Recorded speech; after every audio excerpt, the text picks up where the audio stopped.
One of the senators who will be considering that bill when it gets there is Senator Kay Bailey Hutchison of Texas, who joins us now. Thank you for coming over to the House side and spending some time with us. Thank you. What do you think will happen when the Boehner bill gets to the Senate? Senator Reid has said there aren't the votes to pass it.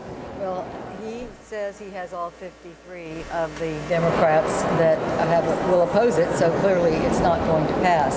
But what happens after that, I think we've got to come together. We all agree on at least $1 trillion in cuts, and then raising the debt ceiling something just below that, so that we know the cuts are real before the debt ceiling is raised, and only the amount that we will cut spending, so that we will be assured that there's not going to be more spending that will take us up to $14.3 trillion. Is the real debate here? You say we all agree fundamentally on the size of the budget cuts, $1 trillion or thereabouts.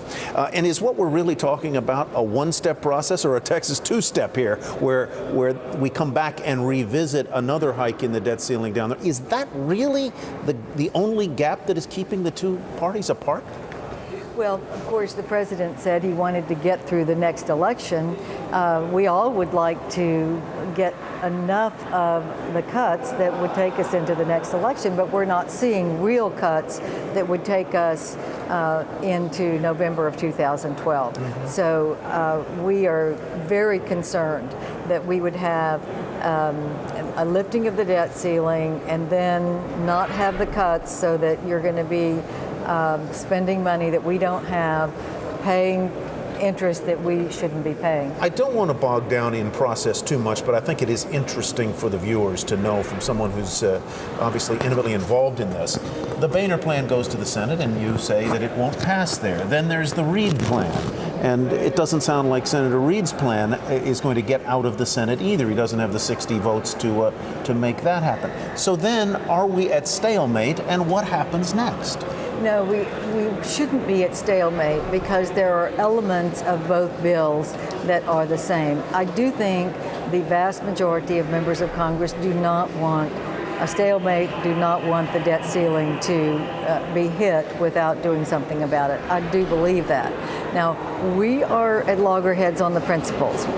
Republicans want smaller government, and the Democrats wanted more revenue and through more taxes. But I think that if we can do the spending cuts and not have tax increases in this bad economy, then we will go as far as we can, and then hopefully this committee that is in the Boehner bill, that somewhat is like what is in the Reid bill, could get to the entitlements, which is the real issue. If we don't do the entitlements, we're never going to get a balanced budget. A fair point, and I know that is one of the reasons why you have sought a higher level of cuts, and that is really Correct. The thing that clearly is not going to be tackled in either plan now, but awaits the future. And the fixes to Social Security can be, I think you would agree, relatively simple to put it on a long-term stable path. Medicare is a different matter, however.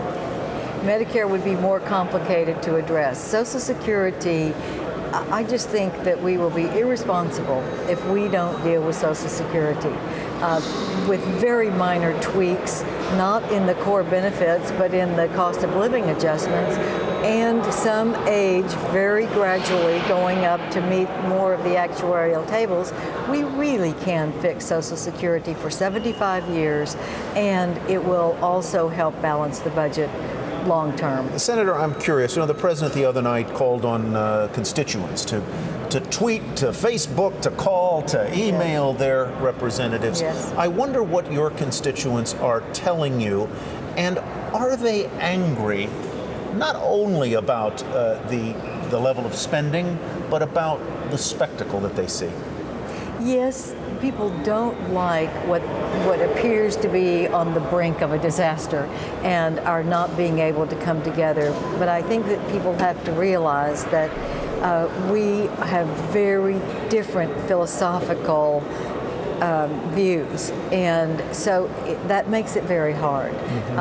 We have been adamant against new taxes because we don't think that people are going to get hired and jobs are going to be created if we add new taxes to the Obama health care plan, which is scaring businesses to death. The conversation is really the fundamental one, isn't it? About different visions of the country. And it may be an ugly conversation, it may be a heated conversation, it may be frustrating for people who aren't in it. But really, that's what we're talking about, isn't it? Yes, and that's why it's so heated, because there are very different views going forward.